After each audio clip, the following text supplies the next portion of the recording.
Welcome back to the MyLatinLife podcast. Since 2014, MyLatinLife has been your trusted guide to traveling and living in Latin America. Our guest today is Lexi Cross, co-founder of Goodlife El Salvador, a boutique real estate and relocation consultancy based in El Sante, El Salvador. So if you're interested in real estate in El Salvador, this is the episode for you. We welcome Lexi to the podcast. Thank you. Thanks so much for having me. I'm really excited to talk about everything that's happening on the ground here in El Salvador. So thank you for having me. Absolutely. Where are you calling in from? I am calling in from our office here in El Zante. We just opened an office a few months ago. So that's been a very exciting part of our journey. And if anybody comes to El Zante, it's very easy to find us now. Good. The audience can't see you. I can see you though, and you got a little like Tulum aesthetic going. I feel with the office there. Yeah. It's not your typical real estate office. I wanted to create something that felt very comfortable for people who are coming in. Like if they're coming straight from the surf, they can hang out, have a beer, have a glass of wine, water, talk about real estate and everything that's happening in El Salvador. So we try to make it a very cozy atmosphere. So thanks for noticing. Yeah, no, I noticed your real estate discovery trips, and I would love to just hear more about real estate specifically in El Salvador. We've had a number of guests talking about El Salvador. Maybe you know the Bitcoin hardware store. Oh yeah, of course. Ronnie's been on the podcast. We've had some other people, but we haven't had someone to specifically talk about real estate in El Salvador. Maybe like how a transaction works and stuff. So we'll get into all that and more in the episode, but maybe we could kick it off with just an introduction to Lexi. Who's Lexi?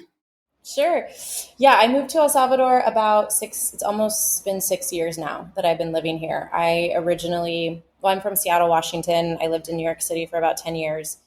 And then I moved to El Salvador 6 years ago, right before the pandemic, right before COVID. So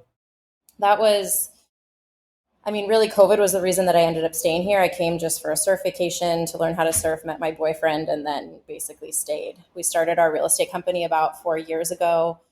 We're really involved in the Bitcoin community here as well. I think sometimes here in El Salvador, real estate and Bitcoin go hand in hand. Mm-hmm. So that's a little bit about my story, but it's been such an adventure living here. It's been such a wonderful experience. And I think part of the thing I love about working in real estate here is that we're able to help guide other people's experiences and interest in moving to the country. Sweet. And I like that you're not like a fly-by-night operation that just popped up in the past year as things got safe. You were actually there before things got safe. Yeah. I always say that it's, as a tourist, at least in my experience, even before everything happened with the gangs, I never really felt unsafe here. I think that was something that was more an issue for locals. But I definitely arrived here before the Bitcoin adoption, before the huge wave of interest came to El Salvador. So it's been really interesting to see everything that has transformed over the last 6 years. And I got here right after Nayib Bukele came into office for his first term. So it's been super fascinating what's happening here. A lot of change happening very quickly. When did he take office? That was in 2019, I think. It was 2019 it was 2019, I believe. Okay, I didn't realize it was so early because he only really started like hitting it hard, I feel, in 21, 22. Yeah, I mean, he definitely came out with a lot of he made Bitcoin legal tender, the war with the gangs. There's been quite a heavy agenda on his side for sure. Even the Bitcoin legal tender, that was like more than a year after he took office, I guess. Yeah. Now that I think about it. Yeah, and that really started. I mean, the Bitcoin adoption really started with Bitcoin Beach here in El Zante. So that's why a lot of people know El Zante as Bitcoin Beach. And then over time, it made its way to the president, who ended up adopting it for the country. Okay, so there was already a bit of a Bitcoin scene going on in El Zante, Bitcoin Beach, before the epiphany came to Bukele. Yeah, exactly. Exactly. I would say the wave of interest that we've seen as far as real estate goes and an increase in tourism has really been over the last 2 or 3 years. Hmm. Definitely the last 2 years. Totally. I want to get a little bit more of your story. So hit me with it a bit. Is your boyfriend He's El from here. He's from Salvadorian? El Zonte. Yeah, he's from El Uh-huh. Zonte. This is like a typical I came to El Salvador, I fell in love with like a surfer, never left situation. We have a baby now. He's a year and a half old. So Congratulations. but Congrats. yeah, it was kind of meant to be I met him in December of 2019 when I came to El Zonte for the second time for 3 weeks. Then I went back to New York. We stayed in touch, but didn't really think anything would come of it necessarily.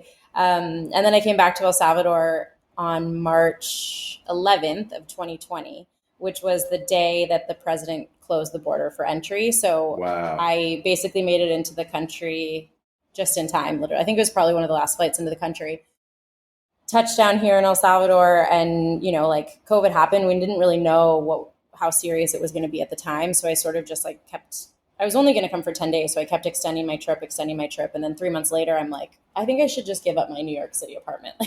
Like, are we gonna be a couple? What's happening here? So Hmm. then that is really when I ended up like pulling the plug on New York City, and I think living in a as one of the best things I've ever done is left the United States. I mean, I go back obviously and see family. I really love going back to New York. I always will have like a really like soft spot in my heart for New York, and my hometown. But I think living abroad has been such a gift. Would you mind elaborating on that? Like, what makes you say that it was the best decision ever? I think like you know a lot of our clients will express this as well. The United States is changing a lot. I don't feel it's extremely expensive. I know everywhere in the world is expensive, especially New York. So I just felt like I didn't have a very I don't know, I was living on a lot of credit card debt. I didn't have I was an entrepreneur, but like, I was really trying to make it in New York, and I just don't think that I would have had the same future or capacity to have like a family, as I do here in El Salvador. So it wasn't something that I planned for to move here. I always thought that I would have stayed in New York for the rest of my life. But then after I came here, I realized like, yeah, what a gift it was. Both, I mean, financially speaking, but also the lifestyle. For example, I get up every morning, have my coffee outside, like the weather, it's always warm.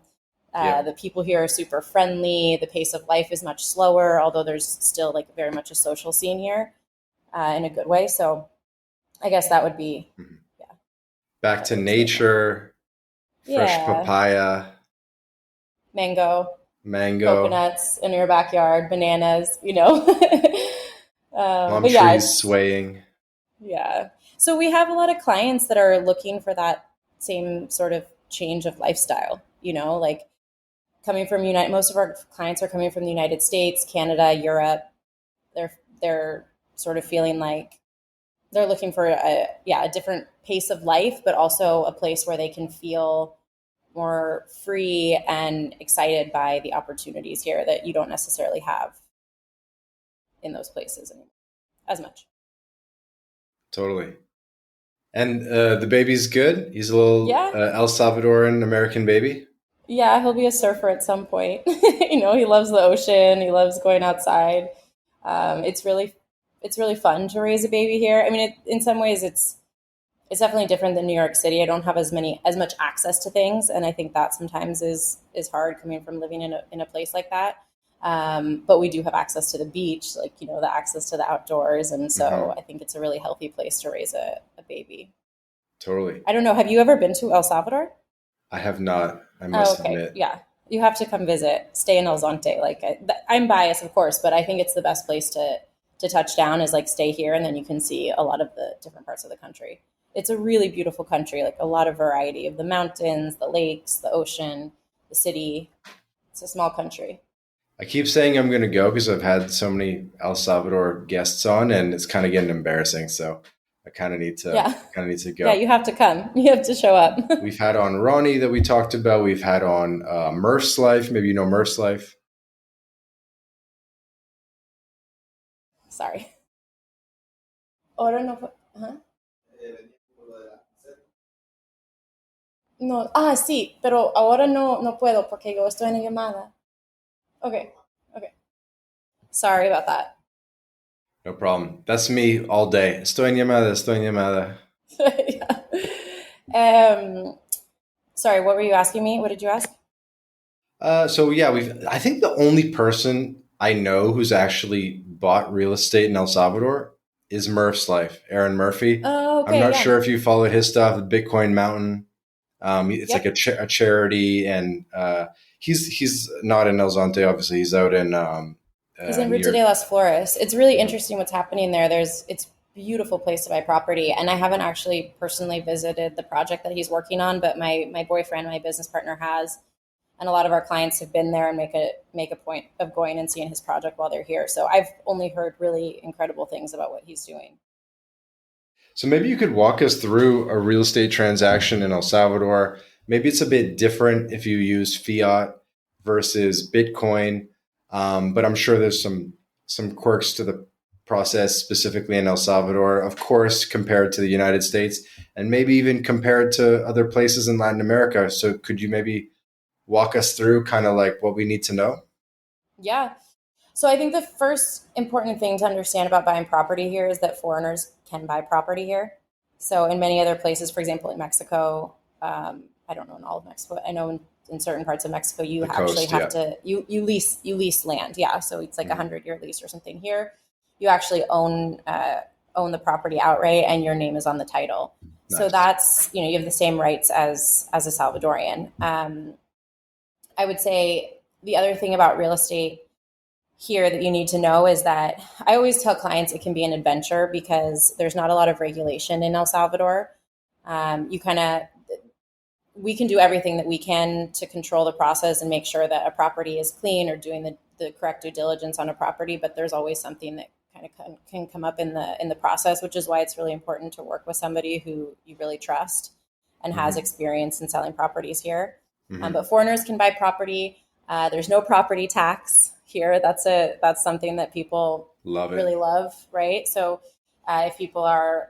if you're just coming here to buy a piece of land and hold it and you want to build in the future, you have no property tax, so that's a big plus. Or Airbnb, like rental income, you don't have property tax. What else about a property purchase? The transaction here is actually very straightforward. Typically here we usually have a promise of sale document. So if somebody wants to buy a property, we do a promise of sale with a 10%. Typically these are Hmm. all like negotiable terms, Yeah. but a 10% down. Do you call it enganche or what was it called there? What did you call it? Enganche. I don't know that word. That's what they call it in Mexico, at least. It's like the Okay, I down don't. What does it payment reference? to like sort of secure the the property and like take it off the market. Yeah, exactly. So that's exactly what it is. It's the first legal. The promise of sale is the legally binding contract with the 10% down payment. Here we call it a. In some cases, they call it a prima.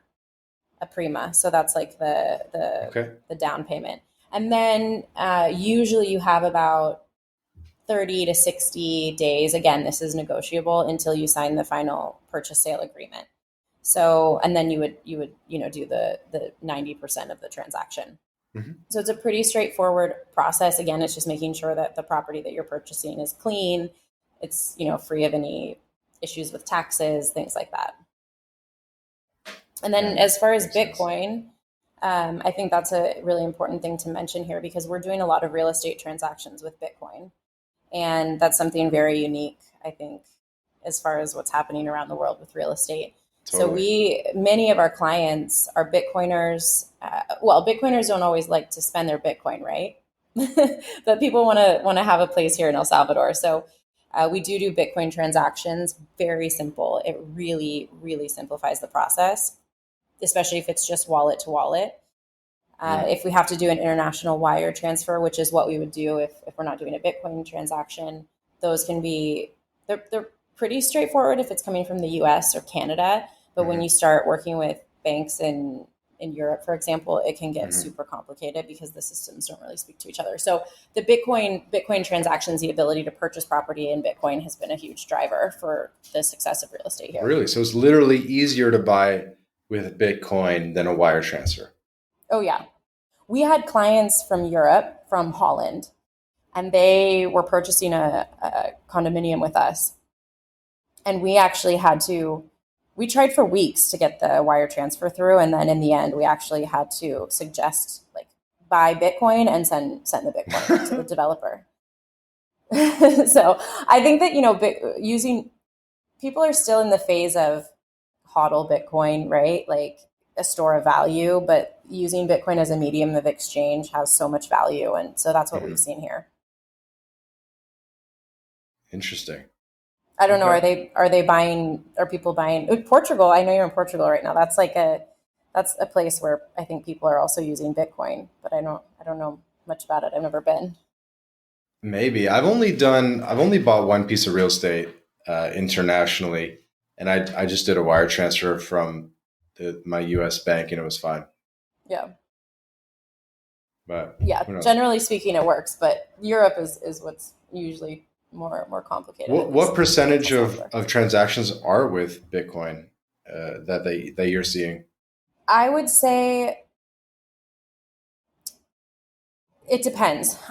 There's kind of two different categories we're seeing in real estate. One is through new development projects and pre-construction projects. Those have been really popular here. And the pre-construction projects, the developers have been accepting Bitcoin as payment with no fee to the buyer, right? Sometimes they charge an exchange fee. So in those cases, we're seeing, I would say, at least 50% of the transactions done in Bitcoin. And you're talking projects that have like 10 to 40 units. So that's actually quite a few people using Bitcoin. Now, when it comes to like a piece of land, a one-off piece of land or a single family home or something like that, we don't see it as often because usually the seller doesn't want to accept Bitcoin.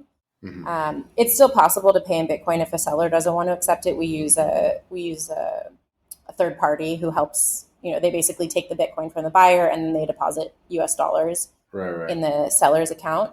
But it's more frequent that we're seeing it for the development projects. I also think because the payment schedule for things like that is far along, that Bitcoiners are like, okay, I can put a down payment now, but I don't have to pay the rest for another 2 years, in which case the price of Bitcoin will go up and the unit's technically cheaper for them. So yeah. Makes sense. And I imagine in a beach town, like many in Latin America, property rights were not well defined, especially prior to, now it's kind of getting more developed, El Zonte. But I imagine when these property lines were originally drawn, who knows, 50 years ago, you probably have some weird property line issues. Is that a big issue in El Salvador in general, or in the El Zonte, like the coastal areas, or? It depends on what kind of property you're purchasing. Like if you're buying something that's in a gated community, I mean, some of these gated communities have been around for a really long time, right? So if you're buying something in a gated community, and that's also easy. I will preface that by saying, like, the way of living on the coast and in San Salvador is mainly gated communities. Really? Right? Because they were safe. You have a security guard, 24/7 security. Oh, you mean like prior to 2020? Gotcha. Yeah, and because that was the way that that's the way that the living environment was set up, it still exists, right? So now we're definitely seeing more projects being built outside of gated communities, but historically that's been the way that it right, because the developer would buy one big piece of land, they kind of figured out the land ownership rights or the surveying or whatever, and then now it's like pretty easy to parcel out. Yeah, now we're seeing, like, for example, there's a community here called Cerro Mar, and it's a big gated community where the buyer is Salvadorian. I don't know how long ago he bought that property. And then he ended up subdividing it and doing different phases along the way. That project is pretty much like completely sold out. But that's kind of been, so it's a gated community and you have a lot of expats living there. So that's kind of like the way different communities had been built here. So back to property lines, like if you're looking to buy something in a gated community like that, it's typically going to be pretty clear what the property lines are. But if you're looking to buy a larger piece of land, it's always important to do we call it like a topographic survey, right? To make sure Yeah. that the property lines match what the title says. So those are all things that we cover during the due diligence. Yeah. I guess one benefit is since there's no property tax, nobody's behind on their property tax because that's always the issue in real estate transactions, right? Is like they're behind and then you got to like pay it up before that kind of thing. Exactly. Yeah. So you have Yeah, to like come clean so you can get your solvency. I mean that's sort of true.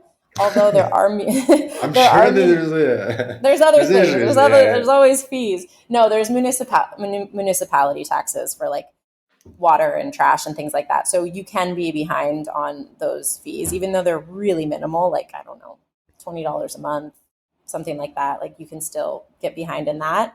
And then sometimes the community is like every gated community has an HOA fee, right, for like maintenance of the community. So you can also fall behind in that. So those are things that you need to make sure that the seller is up to date with their HOA fees if they're in a gated community, or like their municipality taxes and their personal taxes.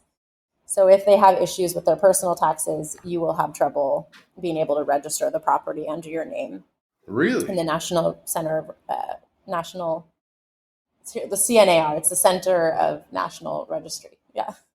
Okay, you can always Spanglish for us if you need to. Yeah, that's sometimes I like with the acronyms, I don't really, yeah, I'm not great, but yeah, so that's those are some of the things you have to consider. Obviously, like I said, you take care of all that in the due diligence. Hmm. What kind of appreciation are people seeing? I imagine, you've seen like insane appreciation over the past 4 years. Yeah, this is what I say. Like I feel like the appreciation that would have happened over like a 50-year period in El Salvador happened all in 5 years, right? Like you couldn't Okay. give property away in El Salvador 10 years, no, more than that now, but like you couldn't give property away here, right? Uh-huh. And now with the popularity of the country and recent legislation and everything that's happened, it's appreciated, yeah, a lot. You could probably find an oceanfront property for $70,000, and now in certain areas you're seeing oceanfront property for like, I mean, 350 to a million. It just depends on where. How much do you think is appreciated since Bitcoin became legal tender, to put a date on it, which is like what, 4 years ago? You think it's like tripled, double, tripled, quadrupled? It depends on the area. Like property in El Zonte probably has tripled, Hmm. I would say. But this is Bitcoin Beach, like ground zero for Bitcoin adoption. So people Sure. really want to be here. And not only that, it's a really lovely town. Like it's a great surf community. There's great hotels, restaurants, and businesses here. So people want to be in El Zonte. But other parts of the country haven't seen like Ruta de las Flores, for example. I don't think you've seen the same kind of appreciation in that area, although it definitely the prices have risen. So I would say the coastal areas like Surf City 1, Surf City 2, that's where you've really seen a huge jump in prices. But it's still relative to like the United States or Canada or I don't know, Miami, Los Angeles, where you can have, an oceanfront property, like it's still a fraction of the price of what you would pay there, right? Mm, makes sense. I remember a friend of the podcast, Ladislas, the wandering investor. Not sure if you're familiar with him, but Oh he went, yeah. yeah, Yeah, I actually have, it's funny because I have a phone call with him tomorrow. So yes, that's very top of mind. interesting. What are you guys going to talk about? Real estate in El Salvador. Because I remember he did an exploratory trip probably like a year ago now, and he got the tax ID in El Salvador. He just like went and like asked for it, I guess. And he was looking at real estate, and he just like couldn't find anything at a decent valuation. Although he's more of like a hardcore capitalist that needs like the ROI or whatever. But he was saying that nobody wants to sell because everybody is expecting so much more appreciation as the country continues to improve, right? So how are you getting your supply to the market? Are you like putting out flyers and going door to door and like convincing people to sell, or how does that kind of work? Yeah, that's a really good question. I think the days of knocking on doors and trying to find inexpensive property have passed. Like maybe 3 years ago. Um, right now, we're seeing new projects. That's where we're seeing the supply. So the demand definitely exceeded this has exceeded the supply, which is why I think these pre-construction developments have been really popular. So when I say that, I mean we have a condominium. We will have about 40. We'll have about 60 to 70 new condominiums in El Zonte within the next year. Those have been wildly popular, and that's given us the supply that we need to meet the demand. And so we're seeing more and more projects come on the market. We as a real estate agency have shifted a little bit more towards focusing on projects with developers that are trusted, right? There's projects that will happen, I think, where you just have to be careful. You need to make sure that the developer has a good track record where you trust them. But we've shifted to focusing on projects with developers that we trust, or we do have clients that are coming here buying land and then doing their own projects that we will represent as well. So, yeah. And do you get like exclusive agreements where it's like, hey, us, Goodlife El Salvador, we're going to be the exclusive agent for this whole development type of thing? Or We, in some cases, are able to get exclusivity. I think it's the best way to work from a seller's perspective, because if you don't have an exclusive arrangement with an agency, your messaging is going to be very diluted across the market, right? You'll have many different agents listing it, talking about it, trying to do whatever they can to sell it, or even agents that don't even technically have a relationship will be trying to sell. It's just like a bizarre situation on Facebook Marketplace. You see all these properties listed at different prices. Sure. So I think the best arrangement for a seller is always to have exclusivity with an agent that they trust. And then, of course, we when we have exclusivity, we do work with other agencies. Like if another agency brings a buyer, we work with them. We split our commission in that case. So if we have an exclusive arrangement, we just go above and beyond to market the property, put money behind it, that kind of thing. But it's not always the case.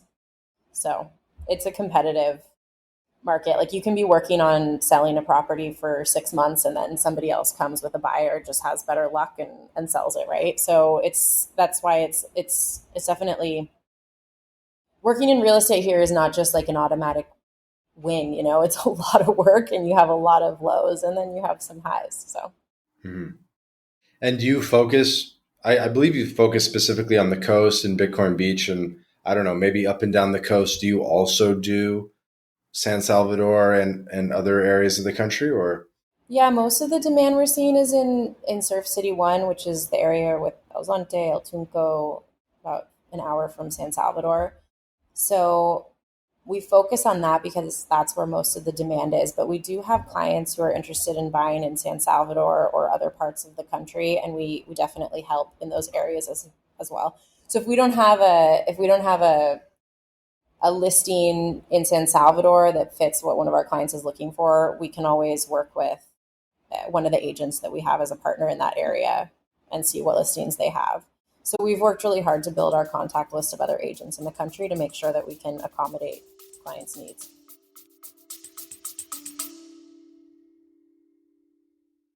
This episode of the MyLatinLife podcast is brought to you in part by Job Stacking. If you're a remote or hybrid worker looking to maximize your earning potential, then Rolf Haltza, author of Job Stacking, guarantees you'll be able to double your income by implementing his paycheck multiplication layering method. This is the exact system Rolf has used to take his own income and those of many others beyond $20K a month.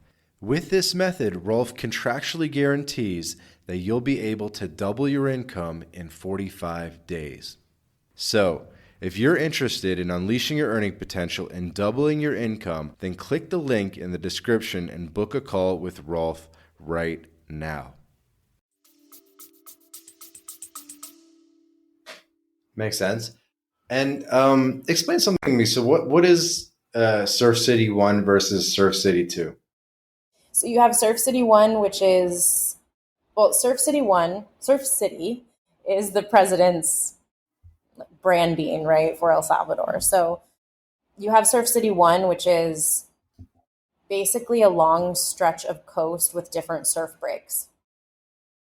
And so you have the surf break in El Zonte. All of these towns are built around different surf breaks. So you have El Zonte, you have El Tunco, you have the two surfing breaks in El Tunco. You have Mizata has another surf break, K59. So you basically have like this long stretch of coast with all of these surf breaks, and a lot of the international surf competitions are held here in Surf City 1.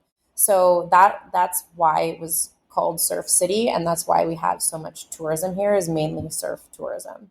Mm-hmm. And then Surf City 2 is about a 4-hour drive from Surf City 1. Okay. Yeah, that's in the east of the country, and that's where we have other surf breaks there. So you have Punta Mango, that's a really popular surf break. You have Las Flores. Okay, I'm typing this in. Punta Mango. Punta Mango. La Periquera. And, you know, Punta, because you have, like, in Surf City 1, you have Punta Roca. In El Zonte, you have Punta El Zonte. So Punta is just point, right? So all of these different point breaks. And the town is Playa Las Tunas? Something? Playas Negras? El Tamarindo? Close. That's close. It's called, actually, like... El Cuco? El Cuco, it's close to El Cuco, but it's really just Punta Mango. Like, if you look for Punta Mango, it'll literally take you to a surf break. And then right in that area is where there's a lot of tourism coming, and Las Flores is another one. So they've started to host international surf competitions in Surf City too, which is why it's like basically near the Gulf of Fonseca. It's like it's closer to that area. Yeah, exactly. It's like near San Miguel's the city, and that's a whole nother part of the country that's really interesting. There's a lot of speculation. The president is actually currently building. They've already broken ground. They're building an airport in that region, and they've completely redone the roads that lead to Punta Mango. So the infrastructure has been, wow, it's really nice. So that area is definitely growing with interest. And we have a lot of clients interested in purchasing land there to build a house or an Airbnb or like a hotel or whatever they want to do. But that's an interesting area. But again, wow, I didn't know about this. Yeah. I go by, I don't know if you do this too, but I have like stars on my Google Maps or saved places. And the only star I had on my Google Maps from this whole area was El Cuco. But I really didn't know about this whole thing here. But I wonder why you have El Cuco starred. Ni idea. Yeah. Interesting. That part of the country is beautiful. It's different, but it's beautiful. You have longer beaches, wider beaches, less rocky very beaches. Like volcanic sand, like darker sand. Yeah, here in El Zonte, it's black sand, which I was very surprised the first time I came, because I was more used to white sandy beaches. So if people are thinking they're coming to El Salvador and they're coming to El Zonte for like a nice like beach lounge, it's more of a surfing beach. Like you could still sit on the beach in the high season, but in the rainy season it's a little bit, rockier. I was just walking to our office, and I walked by these guys who are there like, man, I wish that there was a beach we could actually just like sit on, And I'm thinking, you guys came here in the rainy season. It's the shore, pebbly or what happens? Yeah, what happens here is that in the rainy season you get bigger swells. So the waves come in and they take away the sand. It's pretty simple. So all the sand gets washed out. Now in the high season around November, you have smaller waves and the sand resurfaces and covers the rocks again. So you actually, in the rainy season, you're just exposing the rocks. It's like, the size of your hand, like rocks the size of your hand. So it's all big rocks. Yeah, exactly. Okay. And you bring the baby out, you're walking the beach, and you come home, your feet are just like black and you got to wash them off and everything. Yeah, definitely. Okay, good to know. I didn't know about this whole Surf City 2 thing, but so hopefully this is educational for the audience as well. Yeah, and we're thinking about, you kind of mentioned the discovery trips, which we can get into at some point, but Yeah, let's do we're that. thinking Let's do about, that. we're thinking about doing that in Surf City too, as well, because there is so much interest for that area. But yeah, we started this service. We call it a discovery trip, and it's 5 days, a 5 day deep dive into real estate in El Salvador. So we're based here in El Zonte. The trip is all inclusive. We have a really, really beautiful house that we rent here in El Zonte. It has 6 bedrooms with ensuite bathrooms and really beautiful shared spaces. So we rent that house. We handle airport transport, and then we have four full days of real estate showings, workshops. We have a workshop with a lawyer, an accountant, a civil engineer, um, an architect. We have other guest speakers, networking events. We see San Salvador. We do a full tour of Surf City One. So we also can help get people's NEAT. That's the tax ID you need to buy property here. So we do that experience, and we created that because we had so many clients that were interested in El Salvador and were writing to us, reaching out to us, but they'd never been here. And so, they'd write to us and say, "Oh, I'm interested in buying a house in this part of the country." And I'm like, I would respond to them and ask them if they'd been to El Salvador, right? Or we'd have a phone call and ask them if they been here yet. And a lot of times the answer was no. So the first step I always think in understanding whether you want to actually relocate or invest in a place is to actually go visit it, right? So this experience is for people who want a direct shortcut to like the contacts, the knowledge, the real estate knowledge, uh, to make investment decisions here. Cool. And what does that cost roughly? So it depends on whether you're okay to share a room, which oftentimes like the people who are coming on these, they don't really usually want to share a room, but we do have a shared room option with just 2 people in a room. If you're having your own room and there's 2 people, like a couple, it's $4,000. They have a private room. It's 4,000, all inclusive. And then for an individual, if they're okay with sharing a room, it's 2,000. For an individual that wants their own private room, it's 3,000. But um, to me, it's like most of the clients that have come and done this experience have found it to be inexpensive for the value that they get out of it, because you can come to El Salvador and you can definitely make your own contacts and do it your own way, right? Like there's absolutely, you can come put your boots on the ground and get, find your way, no problem. But a lot of people they don't have that time, or they'd rather just have the information and contacts up front. So that's what we provide. Mm-hmm. This episode of the MyLatinLife podcast is brought to you in part by Crema Social. Crema Social is like TikTok for international dating. It's an app you can download right now on your phone, and 3 out of 4 people on Crema are single women. The app was founded in Colombia, so unsurprisingly, there are a lot of Latinas on the app, by the way. So how does it work? Crema Social is a social meal experience where you invite a hot girl for a lunch date via video call and food delivery. New concept, so you'll have to try it out for yourself, but this is probably the best way to meet Latinas before you visit the country. So if you're in Latin America or planning to visit Latin America, download Crema Social now and start getting dates right away. There will be a link in the description to download, or just search Crema Social on your favorite app store. Have fun, guys. Wow, very cool. By the way, for the audience, this isn't just like a straight up advertisement. We're trying to make this as educational as possible. And when Lexi hit me up and said, "Hey, can we talk about real estate in El Salvador?" I said, "Hell yeah! I mean, we got to do it." Yeah. So I would I'd be remiss if we didn't mention maybe some of those hard hitting facts that real estate investors might be interested: price per square foot, percentage return, ROI. Yeah. Do you find people are they're buying places because they want to live in them, or are they buying them more as an investment? I imagine a lot of people are kind of like a bit of both. I want to live there part of the year and then like Airbnb it the rest of the year. Or what do you say seeing, and what do you say to that? Yeah, you're spot on. I mean, I can go through some of the basics of real estate here beyond just the transaction part. But to hit on who's coming here, they're looking mainly for a place that they can spend 2 or 3 months out of the year and then generate rental income when they're not using it. Mm-hmm. You know, and it's not like it's, you know, to your point about the wandering investor, like it's your ROI. It's hard to say what your ROI is necessarily going to be, but I think the idea, if you're buying a condominium here, is that you're going to be able to rent it out and cover your expenses, right? And so that's what people are looking to do. Just buy a place that they can use and then rent when they're not in it.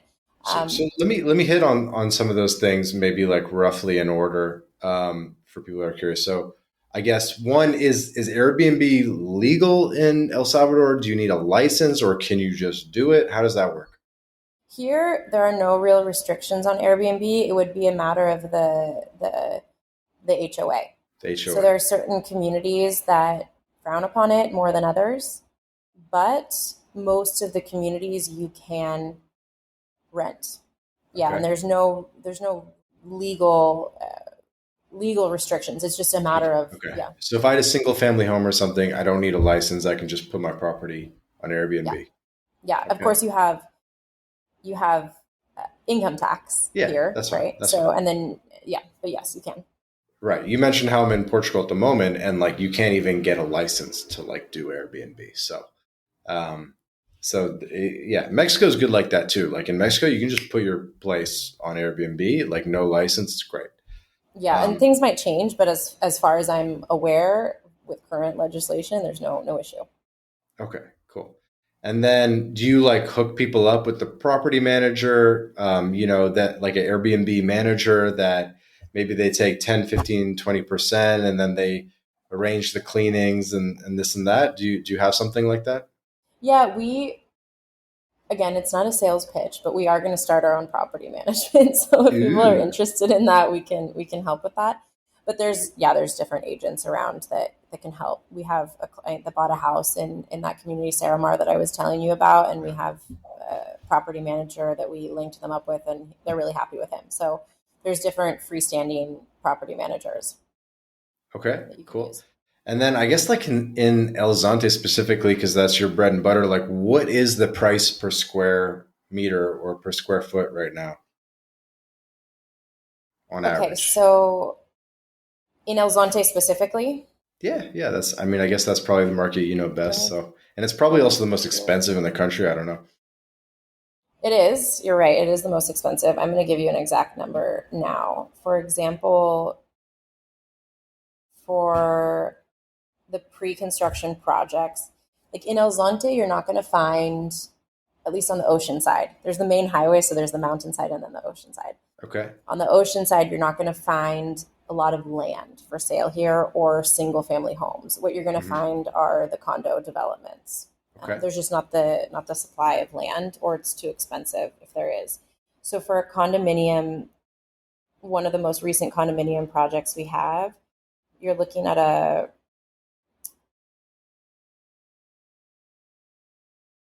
Give me a second, I'm looking at the pricing sheet here.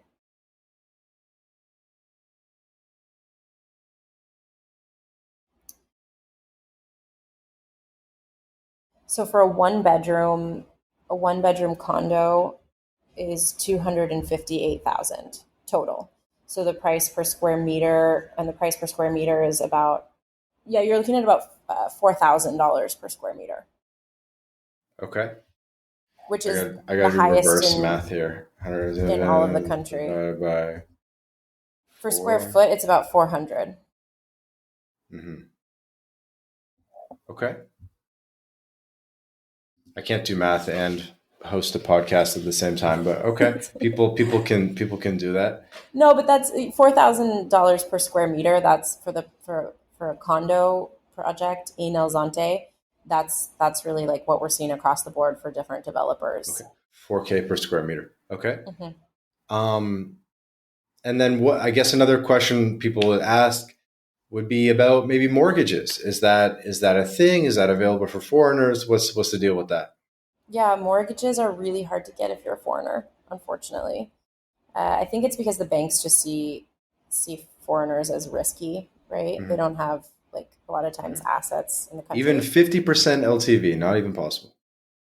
Sometimes.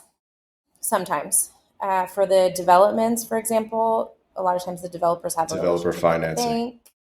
No, the developers are not offering financing usually. It's actually the banks that they have a partnership with. So they'll partner with one bank that will help them specifically. So we have had some foreigners that have been able to get financing. In that case, it's 50% typically, but it's the final 50% that's paid at closing when the project is finished. So that's possible, but you have to provide so much. I mean, they ask you for any possible document that they could ask for. The banks ask for like everything. It's crazy. Not easy. Okay. No. Two Bitcoin for a condo, something like that. Yeah. Okay. Yeah, exactly. A little And more, if 2.5. Do things change if you're a resident of El Salvador? Yes. Is it possible to get financing if you're a resident? Yes, it is possible to get financing as a resident. It's easier, definitely, than being a foreigner. But no, yeah, it is. It is possible. It's easier. Okay. By the way, where are you at on that? Are you a permanent resident? You a citizen yet? I'm a temporary resident. So Still temp? Yeah, it's 5 years, so I have to. I think I got my residency like a year and a half ago, officially. So, and then every year you have to renew your temporary residency, and then after 5 years you can apply for your permanent residency. Then I think it's another year that you can try and get your passport, I think. But we have lawyers for this. This is why we have our discovery trips. They go through the details. But yes, I'm a temporary resident.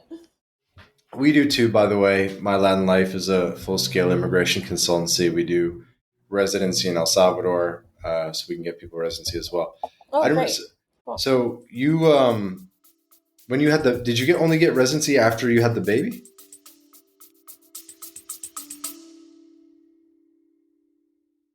Hey guys, quick break from the episode to tell you about BitRefill. BitRefill allows you to shop online and in person without banks, converting your crypto directly into merchant balance. We're talking gift cards to Nike, Amazon, Apple, Airbnb, Hotels.com, and many more, all paid for with crypto. BitRefill offers more than 10,000 gift card options in 180 countries all across Latin America, including Brazil, Colombia, Mexico, Argentina, El Salvador, and many more. You can also apply the code MyLatinLife at checkout to get 10% back on your first purchase. Go to bitrefill.com for more information.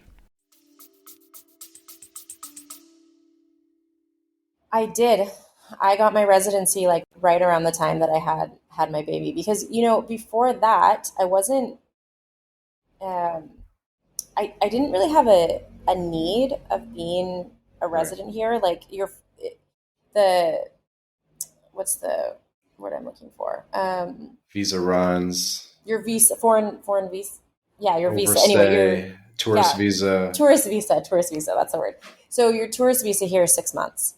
And I was always going back to, like, I was naturally going back to the U.S. to spend time there and see family. But then once I had a baby, like, I just don't leave here as much. So it was important for me to get my residency. And then also with our business, I needed to get residency for that as well. So I did that about a year and a half ago. But it's great for health insurance, for example. That was also a plus. Like here, if you get your residency, you can apply for health insurance, and it's so much cheaper than the U.S. Like the U.S. is insane, the health insurance. So that was a huge perk as well of having residency here. Could you ever see yourself living in the U.S. again? I don't think so. No. Where are you from originally? Toronto/Boston. Oh, okay. Are you based? You're traveling, right? Usually. I'm how much should I tell? I can't see myself living in the US again. Like I don't know your perspective on that. I couldn't either. I couldn't live in Canada or the US anymore. It's just a question of, which, because I have residency in like 6-7 countries, right? So Mexico, Paraguay, Panama, Portugal, a few others. So it's going to be one of those. The healthcare is one of the biggest reasons, actually. Yeah, it is.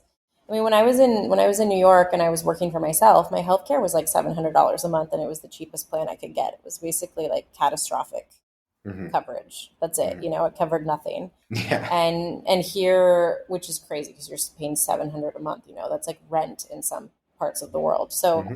and then when I moved here, now with our whole family, we're on a family plan and it's the best healthcare we can have. I think it's around $100 a month.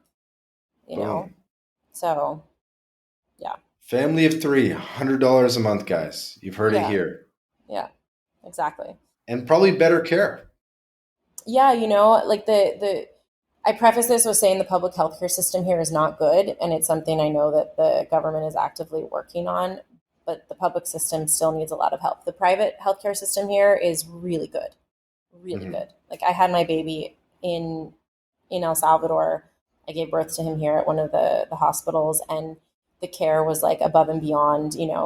Like I could call my doctor at night, she would answer. It was just like I could go get an ultrasound for like $50 out of pocket. Yeah, Like at that point I didn't actually have insurance. But it's the private healthcare system here is really, really good.